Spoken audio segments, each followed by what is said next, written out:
12 रबीउल अव्वल की मुनासबत से राकान ग्रामर स्कूल करीम पार्क लाहौर की जानिब से सालाना सीरत नबी कॉन्फ्रेंस का इनेकाद किया गया, जिसका मकसद नई नस्ल के तलबा और तालिबात को अल्लाह ताला के प्यारे और आखिरी नबी हज़रत मोहम्मद सल्लल्लाहु अलैहि वसल्लम की सीरत, इनकी तालीमात और इश्क़ नबी सल्लल्लाहु अलैहि वसल्लम से वाबस्ता करने के साथ साथ बच्चों के अंदर खुद एतमादी की फ़िज़ा को कायम करने के लिए मौका फराहम करना है। सीरत नबी कॉन्फ्रेंस में राकान ग्रामर स्कूल के मुख्तलिफ कैंप्स के तलबा और तालिबात समेत असातिज़ा कराम की बहुत बड़ी तादाद ने शिरकत की।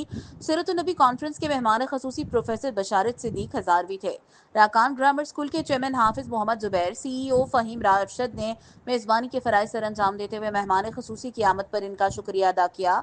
सालाना सीरत नबी कॉन्फ्रेंस में शरीक मेहमान खसूसी समेत हाफिज मोहम्मद जुबैर, फ़हीम अरशद ने आप सल्लल्लाहु अलैहि वसल्लम की ज़िंदगी पर सेर हासिल गुफ्तगू की, बल्कि तुलबा और तालिबात पर जोर दिया कि हालिया सैलाब जैसी आफत से पैदा होने वाली सूरत हाल और मुतासिरीन सैलाब ज़दगान की मदद करना भी बहुत बड़ा नेक अमल है। सीरत नबी कॉन्फ्रेंस में नन्हे मुन्ने तुलबा और तालिबात ने आका दो जहां सरवर कायनात सल्लल्लाहु अलैहि वसल्लम पर गुलहाय अकीदत के ना सिर्फ फूल निछावर किए, बल्कि इनसे मोहब्बत का इजहार करने के लिए अपने अपने अंदाज में सीरत नबी के मौजू पर तकारीर की।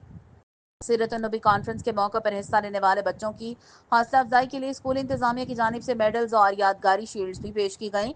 सीरत नबी सालाना कॉन्फ्रेंस में बच्चों ने अपने हाथों से बनाए हुए मुख्तलिफ मॉडल्स भी पेश किए। HM Fayaz, PNP news channel, Lahore.